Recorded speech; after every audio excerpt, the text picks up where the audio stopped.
Yisroel Chag Sameach, Boker Tov, B'Shem Hashem, Naaseh V'Natzliach, Be'ezrat Hashem. On est aujourd'hui lundi, Yisroel Chag, le Zayin du mois de Sivan, et le 13 du mois de juin, Be'ezrat Hashem.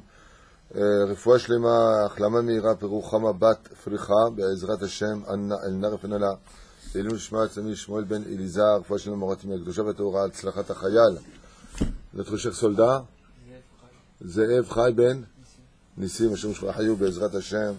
תצא לשלום, תחזור לשלום, חיים טובים ושלום, עם גגון, חיים טובים ושלום. כל עם ישראל, on dédiera aussi ce jour pour la Hatzlacha, V'Siyata Dishmaya, de David Soussan, Shushan Olivier, Jérémy Ben Arouche, Hashem Shua Hayoul, Livnat Marciano, et Kol Mi Sheozer Vetorem, je ne sais pas quel nom je peux dire, quel nom je peux pas dire, pas tout le monde veut qu'on donne leur nom. En tout cas, si vous reconnaissez par PayPal ou par autre chose, Toda Rabba, pour tout ce que vous faites pour la Torah, la Gdil Torah la Tira, Bechol Atar Ve'atar. Je remercie aussi moi personnellement mon épouse et mes enfants Baruch Hashem pour cette très très belle fête qu'on a passée ensemble. Une veillée magnifique, le lendemain superbe. Mamash, on n'était pas content que ça s'arrête. Des fois je me dis ceux qui sont en route s'arrêtent, ils ont quand même un peu de chance.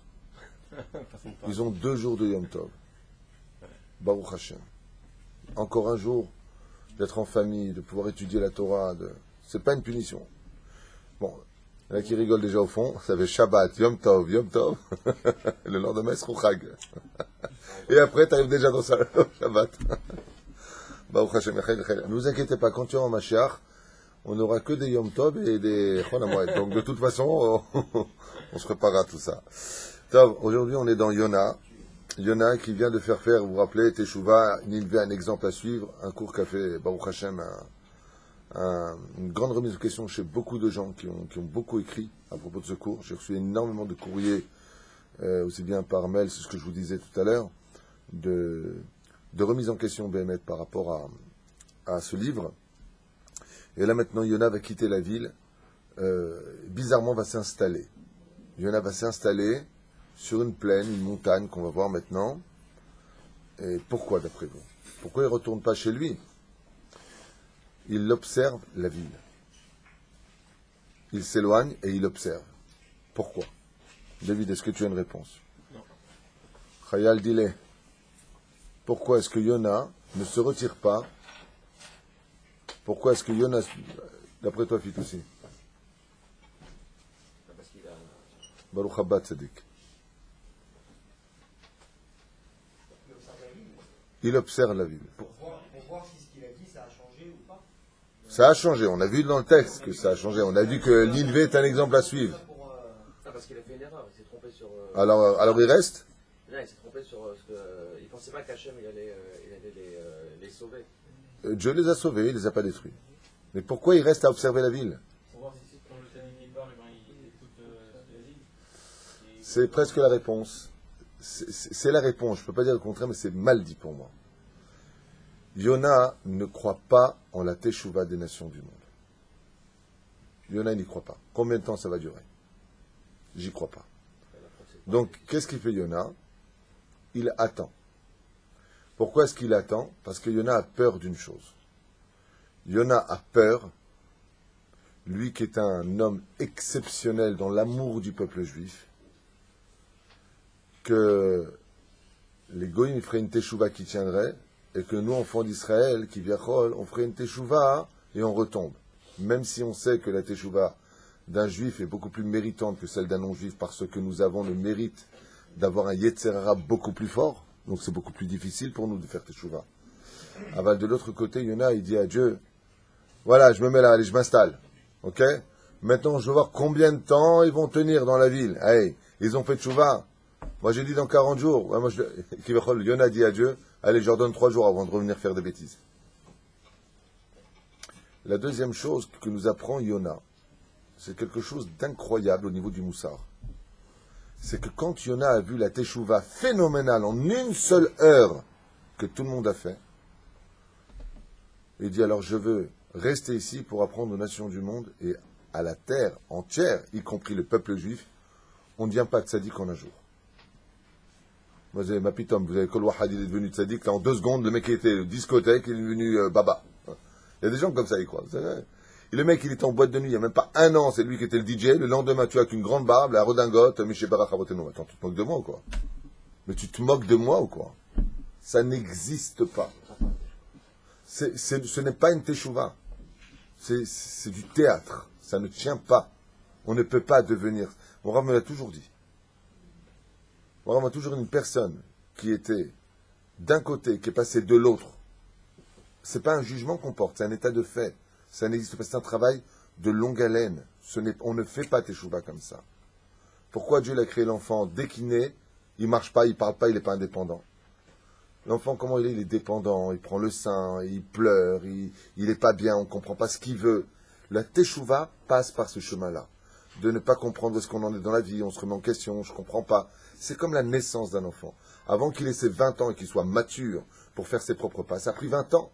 Pérouche à d'avoir que la teshuva qui est faite doit être toujours doucement construite, avec des questions, en attendant des réponses des fois. La Emouna, elle n'est pas parfaite. La Emouna, elle se construit avec le temps, elle se construit avec les épreuves. On ne le fait pas d'un coup. Le mec, c'était un voleur professionnel, il prenait la femme de son voisin, d'un coup, il la regarde plus, d'un coup, tiens, je rends tout. Et c'est ce qu'ils ont fait. Yona n'y croit pas.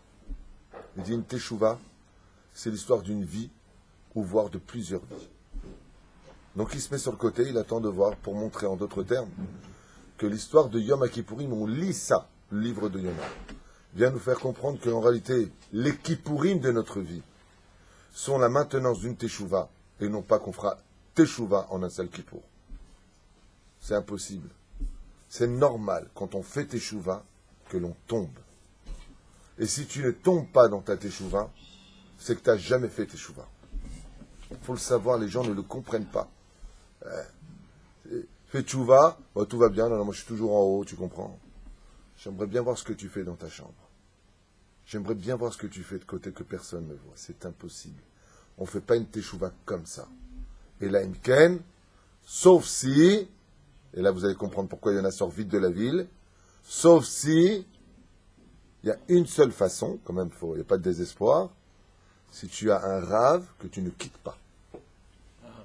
Si tu as un rave qui s'occupe de toi, la teshuva dans ce système-là est possible. C'est la seule chance que tu aies. Mais quand je dis tu le quittes pas, c'est tu le quittes pas. Ça veut dire que tu es avec un rave. Le rave, il t'appelle pas mon élève, il t'appelle Jack Nirasra. Oui, hey. Vous croyez que je peux aller là-bas? C'est séparé, mais bon, il y a une fille avec qui j'avais eu du béguin.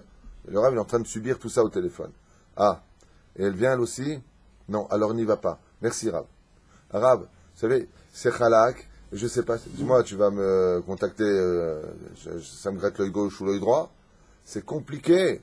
Ah bah, c'est sa seule chance. C'est pour ça que toute la Torah de Rabbeinu, si vous regardez toutes les solutions de tous les problèmes de la vie d'un homme, ça revient toujours à la même phrase. Va voir le tzaddik, va voir le tzaddik, va voir le tzaddik, regarde le visage du tzaddik, approche-toi du tzaddik, fréquente le tzaddik. Ouais, chinois, hein. Le titre de Rabbeinu, c'est pas l'écouter Moran, c'est fréquente le tzaddik. C'est vrai ou c'est faux, toi qui étudies l'écouter Moran? Tout ce qu'il te dit, c'est le tzaddik. Mais qu'est-ce qu'il veut dire, lui, en réalité? Rabbeinu Nachman mi Breslev, Zatsa, Shruto Tegen Alen. Il est en train de te dire que seul si tu as le tzaddik avec toi tout le temps, alors là, tu ne peux pas tomber. Parce que même quand tu tombes, lui, va pas là. Parle pas avec lui. Ne commence pas cette discussion. Là, tu as une adracha. Et étant donné que tu es soutenu, c'est comme le régime. Quand tu veux faire le sport, ouais, tu sors tes baskets, tu t'assois sur le fauteuil. 2 heures plus tard, tu n'as pas mis encore une seule basket. Mais quand tu as le coach, allez, je t'attends en bas. Là, tu es obligé de descendre. T'es où? Je t'attends. C'est exactement pareil. Si tu veux réussir ta tchouva, il faut un coach. Le coach, c'est ton rab. Yona, qu'est-ce qu'il fait? Refuse d'être le coach des nations du monde. Il se barre. Pourquoi? Pourquoi il fait ça maintenant, lui? Azma, Terachem, Mayesh. Parce que depuis le début, il ne croyait pas. Oui, mais pourquoi? Il a peur pour le peuple juif. Yona, il a peur pour le peuple juif.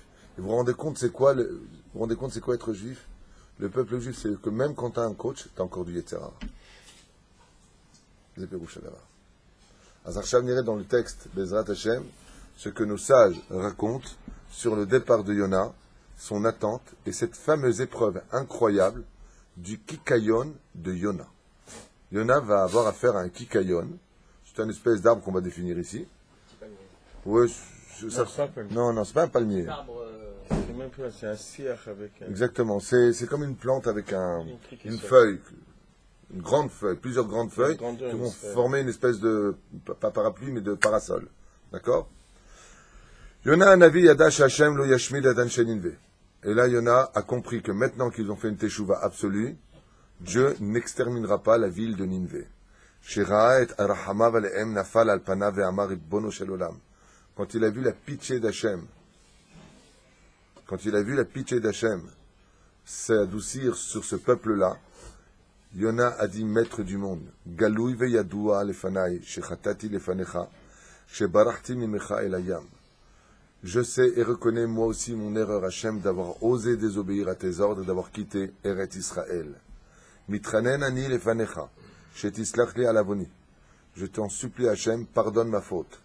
Que Moshe rehamta alan sheninve v'salachta lahem. Yona, il se sert maintenant de la teshuva et du pardon de Dieu sur les habitants de Ninvé pour lui-même. Donc ici, Yona nous apprend quelque chose de magnifique.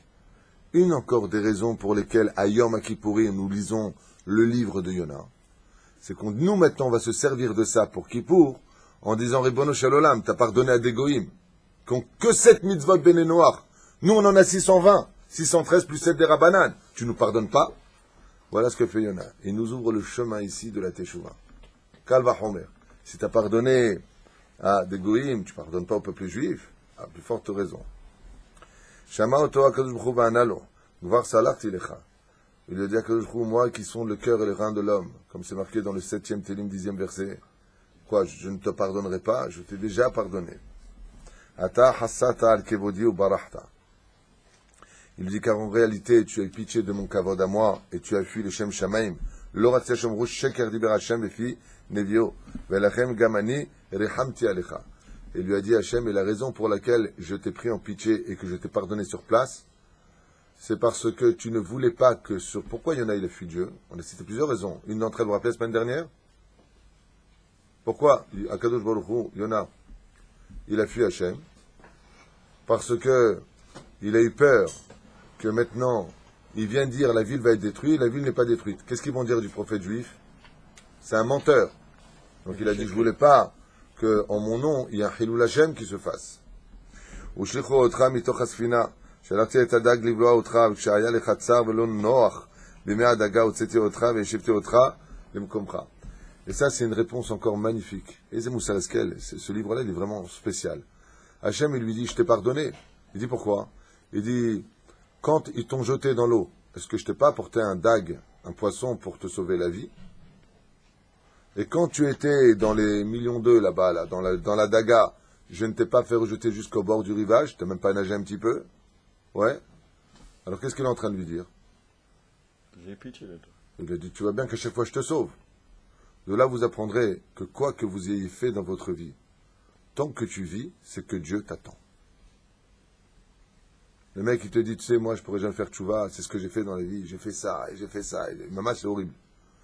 La seule réponse à lui donner, c'est celle que lui donne Hachem à Yona. Il lui a dit, mais si je t'en voulais, tu serais plus là. Tu vois bien que tu es encore vivant, donc c'est que je te pardonne. Tant que tu vis, c'est que tu as encore le droit au pardon. C'est si tu es mort, que ton âme quitte ton corps, que là, par contre, le pardon n'est plus possible, il faut payer. Après la mort, il n'y a pas de pardon. En général, il faut payer. C'est tu passes à la caisse. Avant la mort qu'il faut faire tchouva. Mais il y a quelque chose qui me surprend parce qu'on a étudié plusieurs fois que si par exemple Hachem il dit ce qu'il faut écouter c'est la parole d'Hachem. S'il te dit le razir c'est tahor, bah tu dois le manger parce qu'il faut écouter la parole d'Hachem. Donc lui, pour il n'a pas écouté la parole d'Hachem. C'est-à-dire que c'est quand même la parole d'Hachem qui lui a dit, même si il avait peur que Ninvé n'écoute pas, mais il faut écouter la parole d'Hachem. Comment tu peux prendre toi-même la décision de dire ah non mais ils vont croire que je suis un prophète mais que je mens. C'est une bonne question à laquelle on a répondu hier. Et je voudrais juste revenir un petit peu sur un passage sur lequel Atat Sodek, tu poses une bonne question. Dieu est justice. Et la justice d'Hachem, même si elle doit entraver son nom à lui, Hachem huwa Elohim en od milevado. Voilà, Adam, on est sauvé. En od milevado. Tout comme Dieu se préoccupe constamment de l'honneur du peuple juif, tout comme Dieu s'occupe constamment que la justice soit faite sur terre, il est de notre devoir à nous de protéger aussi le nom de Dieu. Dieu n'a pas honte pour lui d'effacer son nom pour le shalom. Efface mon nom pour le couple. Tu comprends? C'est pour cela que nous, avant de faire des bêtises, d'aller divorcer ou de jalouser notre femme, il faut être conscient qu'en faisant cela, eh bien, on va détruire le nom de Dieu. Yona aime tellement Hachem qu'il dit à Hachem, d'accord, toi tu veux faire justice sur terre, mais si nous, les 120 000 habitants de la ville de Ninvé, et y compris moi, je dois perdre mon nom futur, dit Yona, rien que pour ton nom ne soit pas remis en question, parce que là ils vont dire, ah, t'es un prophète de menteur, t'as dit que tu seras détruit, c'est pas détruit. Qu'est-ce qu'il dit ici? Ki Yona parad michilul Hachem. La justice de Dieu, Dieu il va dans cette direction. Les mâts d'avardomé, à quoi ça ressemble? C'est comme le roi, il veut ramasser un objet qui est très poussiéreux, donc va se salir les doigts. Qu'est-ce que fait celui qui est son fils et qui l'aime? Il va jeter cet objet dans la boue, pour ne pas que ce soit récupérable. Dans les sables mouvants. Il ne veut pas que le roi se salisse. Il m'a dit, mais moi je voulais ça. Et alors je vais le chercher moi. Alors je vais y aller moi. Alors Yona joue le mauvais. Et pourquoi il joue le mauvais? Parce qu'il veut être lui accusé et pas Dieu. Tout comme Dieu protège ton nom sur terre, toi tu dois faire un nom à Dieu sur terre. Et Yona fait un nom à Dieu. C'est bien? Alors j'ai un contre-argument, éventuellement. Je t'écoute. Si c'est le cas pour Yona, alors le roi Saül, qui lui, quand il a désobéi, c'était que pour qu'il touche Hachem. Aussi. Non. C'était pour faire les sacrifices, pour qu'il a pris les meilleures bêtes. Non, c'est marqué noir sur blanc dans le texte. Il est bravo. C'est marqué noir sur blanc dans le texte. Qui a rétiminaam. C'est marqué noir sur blanc que là. Si c'est ça ton contre-argument, tu peux être couché. Hein. Parce que c'est marqué noir sur blanc dans Shmuel Aleph que Shaoul reconnaît que s'il les a gardés, c'est parce qu'il a eu peur de la réaction du peuple. Il a voulu plaire au peuple avant de plaire à Dieu. Encore autre chose à dire? 1-0 là-bas au centre. Tu n'as même pas besoin de moi. Même Nissim, il t'a répondu style... Je suis tout petit. C'est marqué noir sur blanc. Le roi Shaoul dit, j'ai eu peur de la réaction du peuple. Ils sont partis se battre, on a battu les Amalicites. Ayer Ninvé Haïta Betoch Midbar Rachav Yadaim. La ville de Ninvé se trouvait fabriquée en plein dans un désert, très large. Shatsa Mitocha Navi Ledarko, Ikta Chama Al Rosho.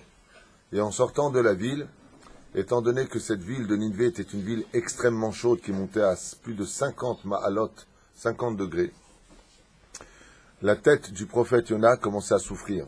Kevan Shaya Kereach, et étant donné que le prophète Yona était chauve, C'est pas mal ça. Vaya Domé les Maurice. Ah, il n'est pas là. Il n'est pas là, Maurice. Tov. Ubgada me'atim kro'im. Et après avoir vécu tout ce qu'il a vécu, le prophète Yona, il avait des vêtements très, très, très déchirés. Vous n'avez pas de Kissouille Roche? Ah, il a fait chez la Shalta. Il a fait chez la Shalta. La kippa, ça fait à peu près depuis... La Gemara, je sais qu'on peut en revenir. La kippa, dans la Gemara de Masachet Shabbat, à la page Kouf Nun Vav, on en parle au nom de Rav Nachmani. La kippa, le port de la kippa à l'époque n'était pas obligatoire. La kippa était là. La Gemara nous dit qu'il y avait un enfant de 2 ans qui était très chauvard, 2 ans, tu me diras, mais bon. Et la Gemara lui dit, mets-lui une kippa sur la tête, parce que la kippa apporte de l'aïrat shamaïm. Ah, pas n'importe qui portait une kippa. Porter une kippa voulait dire, d'ailleurs on le vit encore aujourd'hui, les gens qui n'ont pas une conduite encore sereine, on va dire, par rapport à la halakha, préfèrent enlever leur kippote. Maintenant, ce qu'il faut savoir, c'est qu'on n'a pas le droit de faire 4 pas sans kippa. C'est assourd. Alors, n'oubliez pas, la kippa est une mitzvah d'Erabanan, ce n'est pas une mitzvah de la Torah, il y a marqué nulle part tu porteras une kippa. Aval, de l'autre côté, on peut en jouer par rapport à certaines situations. Aval kikaron aujourd'hui, kulanu chayavim l'irvosh kippa. On est tous obligés, Bezrat Hashem, de voir de la kippa, et surtout dans notre génération encore plus, Shneemar va sita ma'ake le gagecha. Tu feras une barrière sur ton toit. Ton toit, c'est la tête, la barrière, c'est la kippa. Le fait d'avoir une kippa va t'instaurer de la honte de ne pas t'asseoir dans des endroits interdits ou de ne pas faire des choses que, de qui plus est, on nous dit qu'un juif est obligé de s'habiller comme un juif. Ça veut dire quoi être habillé comme un juif? Avoir des Magen David sur tous les vêtements ou quoi? Ça veut dire quoi être habillé comme un juif? Qu'est-ce qu'on appelle un beged Yehudi? C'est un habit que quand je te regarde, je sais que tu es juif. Si je te regarde, je sais que tu es juif. Pour le minyan, par exemple. Mais si je ne sais pas si tu es juif ou pas par rapport à tes habits, je me zébaille.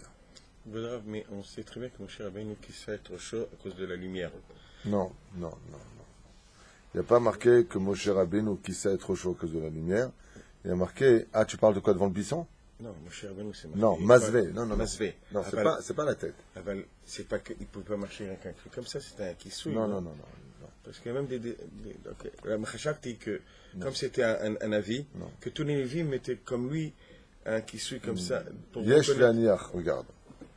Je n'ai aucun doute. Quand je vous dis aucun doute, c'est aucun doute. Que tous ceux qui nous ont précédés ont toujours eu la kippa. Toujours la tête couverte. Eni Safek. Pourquoi Eni Safek? Sur quoi moi je me base? Il y a marqué nulle part qu'Abraham il avait la kippa. Pas marqué.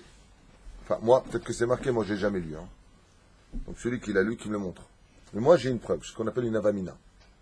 C'est que la Gemara nous dit qu'Abraham Avinu a été minutieux jusqu'à Eruv Tafshilin, jusqu'à les mitzvot les plus... des rabanan. Ah, c'est quand même qu'il avait la kippa. C'est là. Qui yere Elokimata, car tu es un homme qui craint Dieu. Si tu crains Dieu, mashma chez Elokipa. Mais de l'autre côté, qu'on ne vienne pas croire que parce que tu as une kippa, c'est là. Dans le cas de Yonah, les charbes berim la tête la crème. Regardez ce qu'il nous dit dans le texte. Les sages ici nous disent qu'Yonah, après tout ce qu'il a vécu, Bgadav, Me'atim ou Krou'im, il a tout perdu, Yonah, il était vomi dans le truc de la baleine, ou sa kippa est partie dans les œufs, mais il faut un yoda. Azlo Yodim. Maintenant, excusez-moi de vous le dire, moi je suis pas kéréach, j'ai tout le temps la kippa sur la tête, et quand je marche, j'ai chaud à la tête. Pourquoi? La kippa, elle ne te couvre pas toute la tête, c'est pas un bonnet. La reine, pour comme il dit ici, il ne te dit pas qu'il a été brûlé, il te dit, Yayak, il était quoi? Il était kéréach, il était chaud. Autour de la kippa, ça chauffe. Maïnaf Kamina. Il n'y a pas marqué sur tout le crâne, il n'y a pas marqué Goulgolette. Il y a marqué, il était kéréach, effectivement.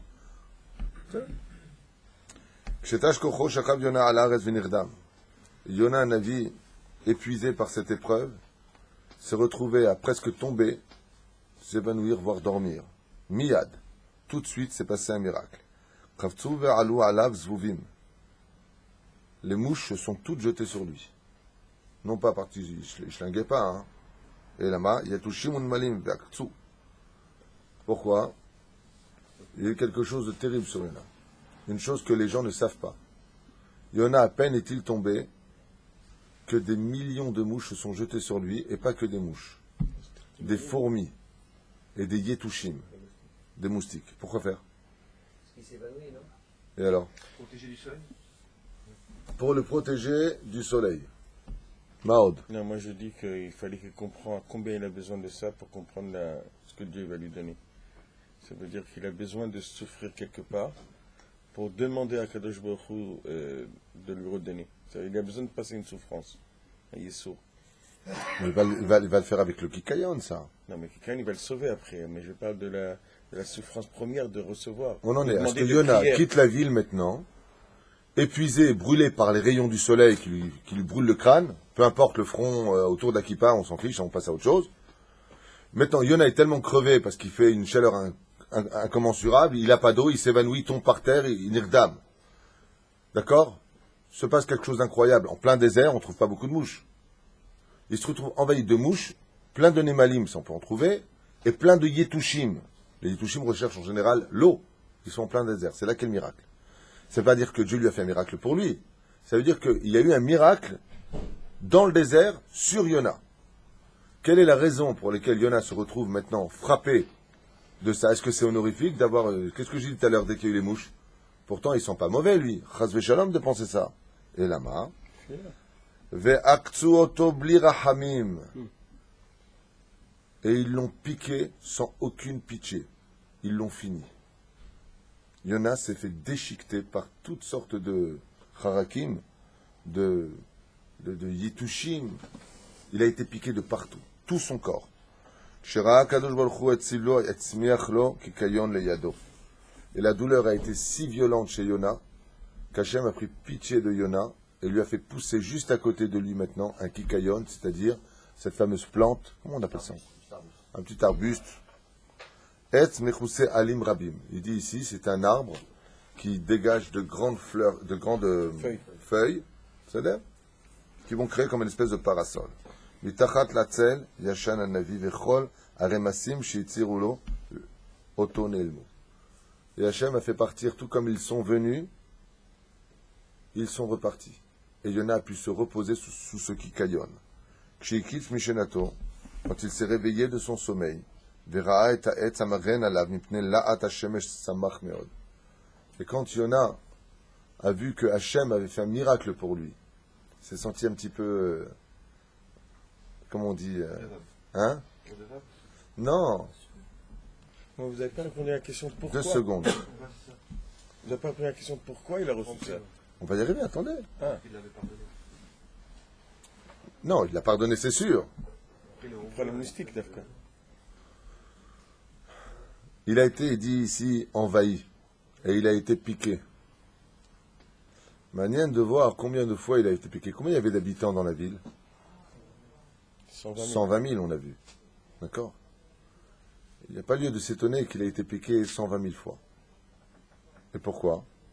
Car Yona n'a pas voulu aller dans la ville de Ninvé pour leur faire teshuva. Donc qu'est-ce qui se serait passé?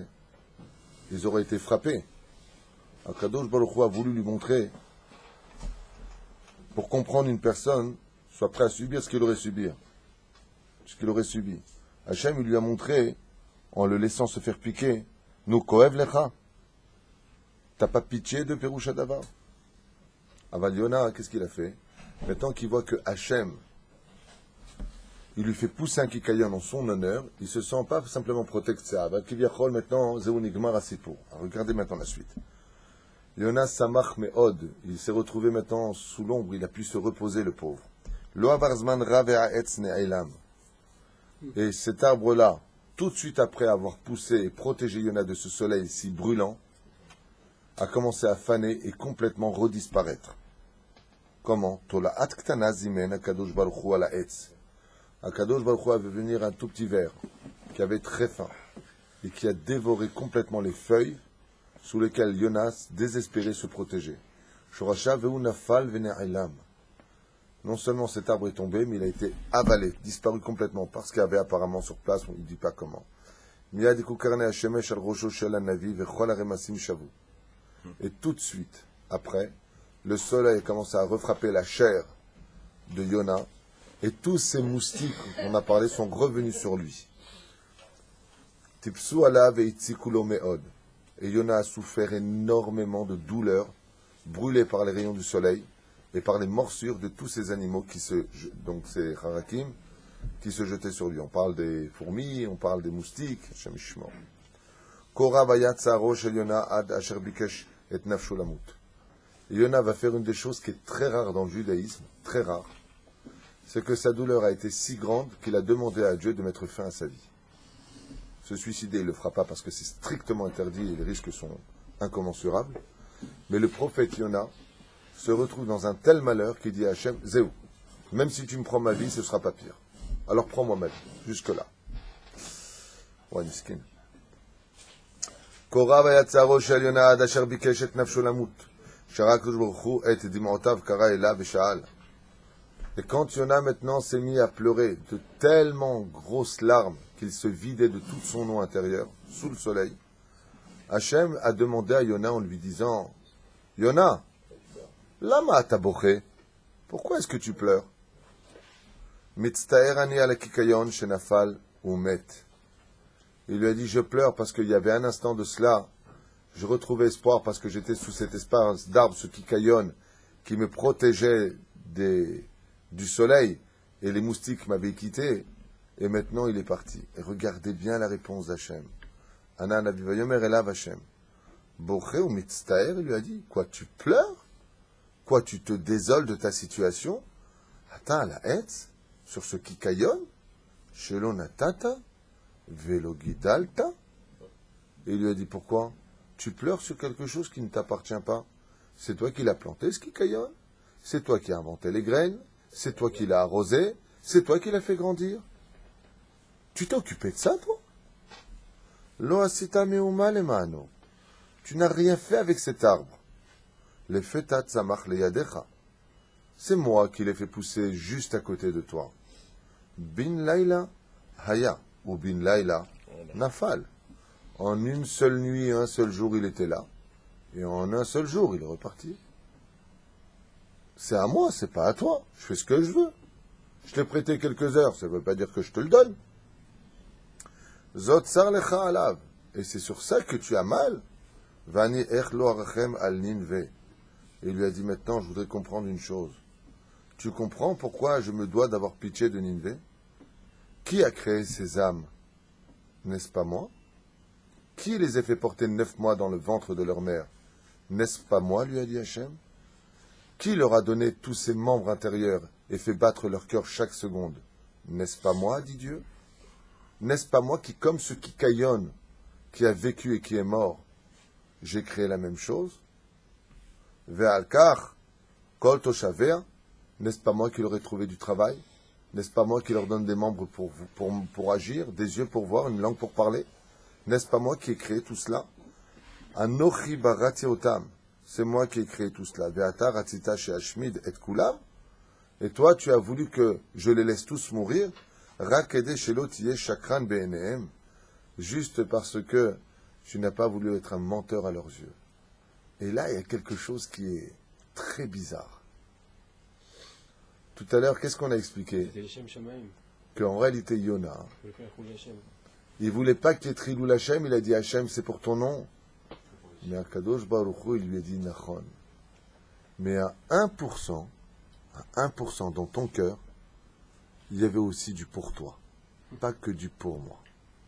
T'as pas voulu qu'on dise de toi dans l'histoire, Yona est un menteur. Et c'est ce que Dieu lui répondit. Tu te moques de moi? C'était pas à 100% pour mon nom. Il y a aussi ta vérité à toi. Ben Amitai. Aïm leman kevodecha ya alay la rogotam. Et Dieu lui dit, dis-moi Yona, n'aurait-ce pas été réellement un peu pour toi aussi que tu n'as pas voulu que je les sauve? Les schémas d'Ivra Hashem, itraret Yona al marchevotav. Et Yona, une fois qu'il a entendu Hashem lui parler comme ça, il s'est sondé. Et là, je suis obligé de m'arrêter et de vous dire quelque chose. Quelque chose que j'ai souvent dit, quelque chose que j'essaie de vivre tous les jours, moi-même. Très souvent, on se bat au nom de Dieu. Très souvent, on dit « t'as pas honte vis-à-vis d'Hachem ». À table, on s'énerve contre nos enfants, notre épouse, ou le contraire, la belle-mère, le beau-père. « Ouais, c'est assourd ce que tu fais !» Mais pose-toi une question. Toi qui viens de gâcher le Shabbat parce que tu es en train d'hurler et de mettre la pagaille, t'es sûr que c'est vraiment au nom d'Hachem que tu te bats ou parce que ça t'énerve? Est-ce que tu es vraiment sûr que quand des fois tu réagis, c'est 100% pour Hachem? Parce que si c'est vraiment 100% pour Hachem, Dieu il a demandé le Shabbat, Shalom. Si c'était vraiment 100% pour Hachem. Et là, Yona vient nous apprendre quelque chose de phénoménal. Des fois, quand tu fais Tchouva Yom Kippour, c'est parce que tu as peur pour ta Parnassa, pour ta santé, pour tes enfants. Est-ce qu'on a vraiment fait Tchouva en l'honneur que pour Dieu?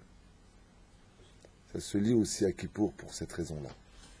À Kippour, on vient sonder, comme je vous ai souvent raconté cette image, et j'espère que beaucoup de gens entendront ce que je vais dire maintenant. Dans la bête à Knesset, chez nous, grâce à Dieu, on n'a pas ça. Il y a beaucoup de respect, il y a beaucoup de gdoucha ici, grâce à Dieu. La tête, c'est la tête, le bras, c'est le bras, les pieds sont les pieds, chacun est à sa place. Et c'est comme ça que fonctionne une hiérarchie, c'est comme ça que fonctionne une bête à Knesset, c'est comme ça que fonctionne une société qui veut travailler. Imaginez que la tête soit aux pieds. Les pieds, c'est l'épaule. L'épaule, c'est les reins. Ça fait quoi de lui? Un mutant. Quelqu'un qui ne veut plus rien dire. Dans les bêtes à Knesset, des fois, le Rav dit non, on ne fait pas ça. Ah si, nous on fait. Ah si, nous on fait. Ouais, voilà le Hari dit qu'il faut le faire. Voilà Rav Odia dit qu'il faut le faire. Voilà, lui dit qu'il faut le faire. La question que doivent se poser tous ces gens qui se permettent, dans des synagogues où j'ai beaucoup de compassion et de pitié pour ces rabbinim, la vérité, les pauvres. Les pauvres, ceux qui sont constamment piqués par le tzibour. Ah non, non, non, monsieur le rabbin, non, on ne fait pas nous. Pourquoi? Mon grand-père en Algérie, en Tunisie, au Maroc, il faisait pas comme ça. Qu'est-ce qu'on en a à faire, excuse-moi? Mazé Kachour. Le Rav de la Beth Knesset, il dit que c'est comme ça, c'est tout. C'est tout. Ouais, mais nous, depuis 10 000 ans, on fait comme ça. Depuis 10 000 ans de quoi? Si tu te bats pour Dieu, alors écoute ce que demande la loi. La loi juive demande quoi? Aselech harav. Kol hacholek al rav shel Bet Knesset. Et ça, ce raisonnement... Attention, je ne parle pas d'un rave réformiste, hein, attention. Je ne parle pas d'un rave qui te dit, allez, venez en voiture le Shabbat. C'est pas un rave, c'est un ravagé, lui. Je ne parle pas de ça. Je parle du rave de la Beth Knesset. Il dit, nous, on ne fait pas les Khuneranena, on ne fait pas. T'as si, on fait, nous, les Marocains, nous, on fait. Baba, va prendre tes affaires, va te faire une synagogue marocaine, qu'est-ce que tu veux chez nous? Ah ouais, mais nous, les Tunisiens, on fait... je sais pas quoi, toutes sortes d'air, là, je sais pas ce que vous faites. Ouais. C'est toutes sortes de choses. Ouais. Les Algériens te disent, ah non, nous, on n'a pas le minag. Vous êtes devenus fous ou quoi? Grâce à Dieu, nous, on n'a pas ce problème, je répète. Grâce à Dieu, ici, il y a une harmonie, comme m'a dit quelqu'un qui est venu de Jérusalem. Il m'a dit, ce matin, j'ai jamais vu une bête Knesset pareille. Hein? Il faut que le Rav ait du charisme, et puis il faut aussi que le Rav sache expliquer. C'est pas, on n'est pas des dictateurs. Un Rav, c'est pas un dictateur. Un Rav, c'est quelqu'un qui sait descendre vers le Tzibour et qui sait expliquer les choses. Nachon atat sodek, aval ya ça et ça. C'est-à-dire, bon, nous, grâce à Dieu ici, et je souhaite ça dans beaucoup de communautés, il y a beaucoup d'amour et d'humour entre nous. Donc ça passe tout très bien. De venir le matin et dire, t'as amené les bleus, excuse-moi, mais... Pour ceux qui ne savent pas, les bleus, c'est les billets, c'est les dons d'hier. T'as ramené les bleus? Faut vraiment être route-spa, tu vois. Mais ça passe très bien entre nous. Lama, parce que... T'as amené les bleus ou pas d'ailleurs ce matin? Faut payer la brechim, rabotaï. La reine Bezrat Hashem, je voudrais juste qu'il y ait une soumettre lève ici. Bémet, que des fois vous allez rentrer dans la chambre et voir votre enfant ne pas étudier la Torah ou à table entendre des choses qui ne vont pas vous plaire. La question que vous devez vous poser, c'est toujours avant de réagir. Au nom de qui je vais parler? Automatiquement, il y a un peu mieux. Automatiquement. Eh bien, voilà pourquoi aujourd'hui tu étudies le livre de Yona. D'accord, mais si Yona est lui qui était un prophète... Alors dis pas, c'est péché. Dis, ça m'énerve. Voilà où est le problème.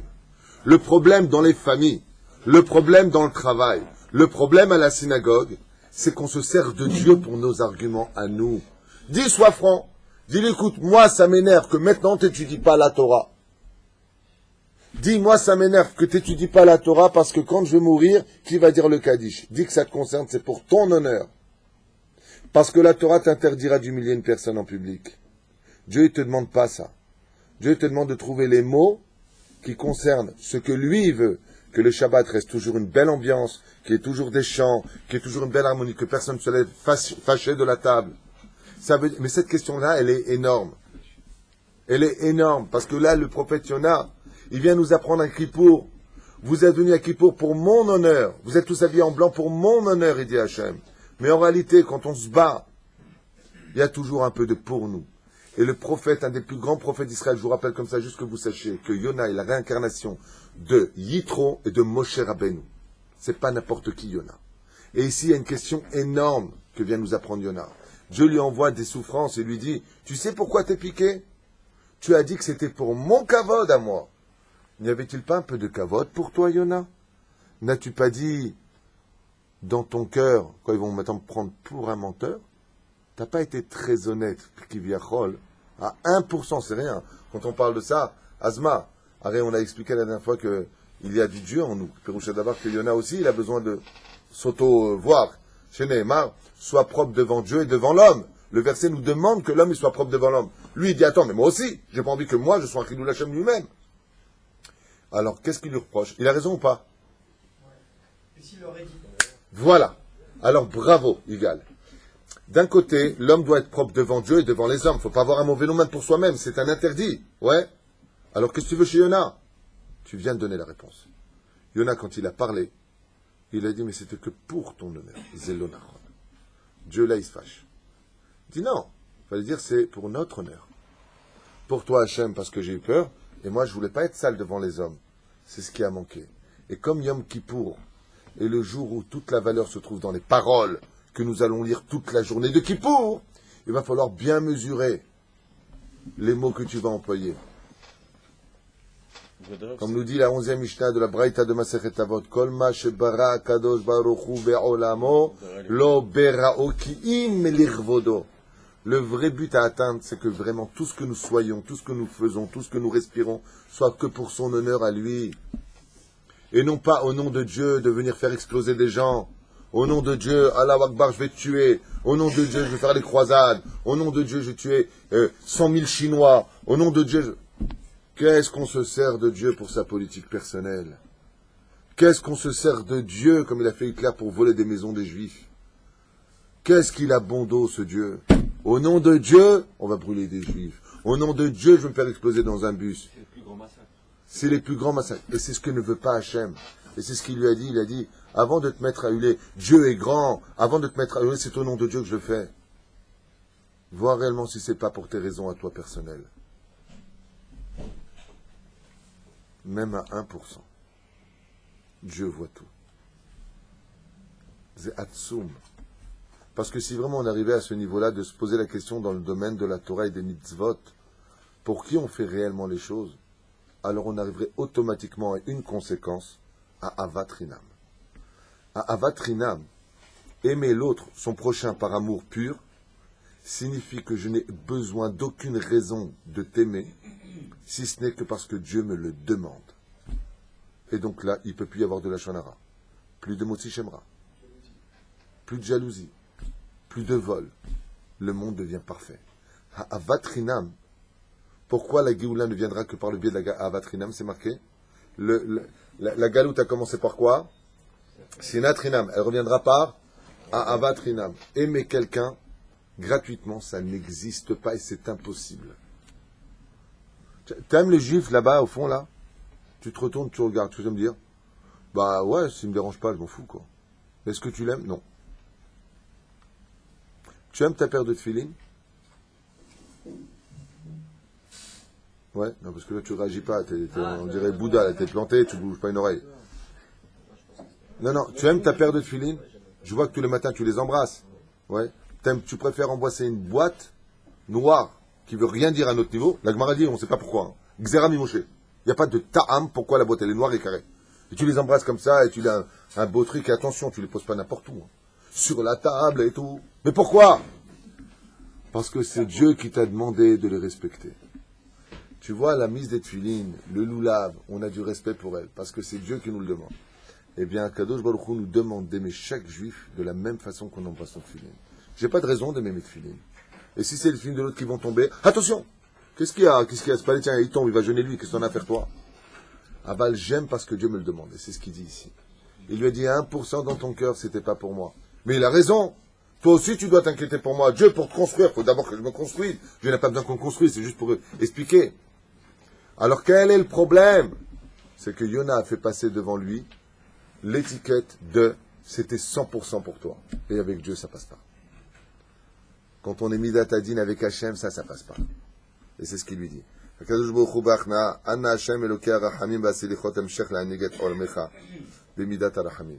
là, qu'est-ce qu'il lui a dit, Yona? Il lui a dit, tu as raison, mon roi.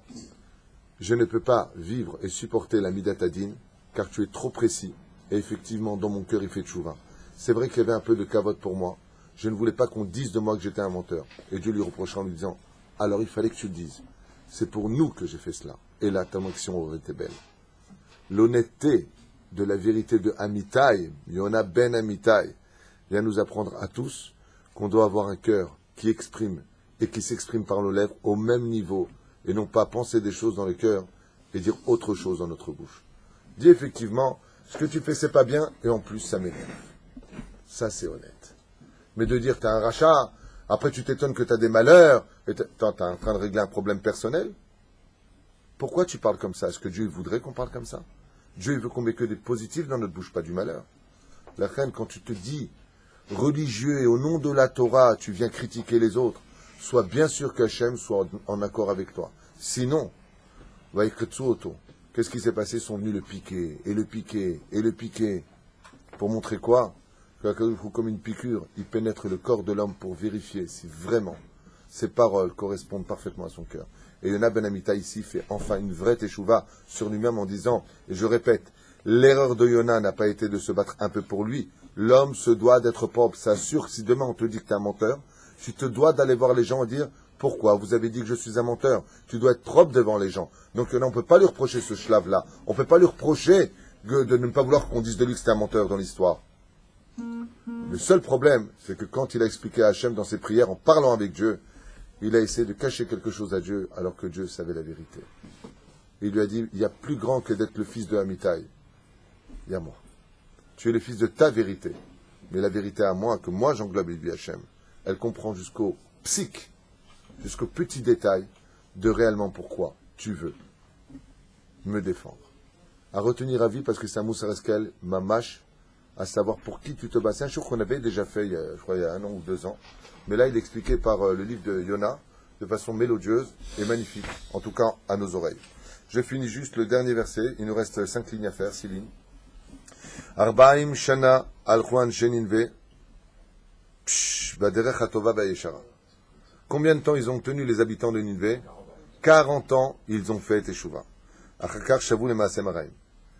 Et seulement après 40 ans, ils sont tous revenus dans leurs mauvaises actions. Azvu et Hashem velo yeminu bovichzu meod.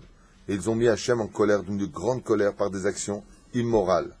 Et kol ha-maasim haraim shemehem chazru b'tshuva. Asu shuv velo zachru et torchat hanavi.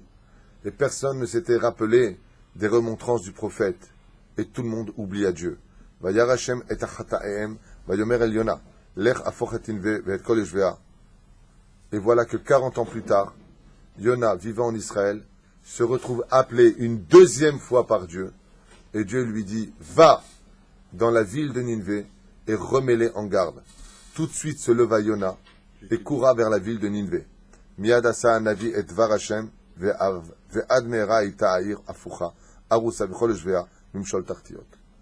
Et là, le temps qu'il arrive, la ville fut détruite et tous les habitants de la ville de Ninvé moururent. Pour montrer que les choses se passent non pas comme tu veux, Yona, mais comme moi je veux.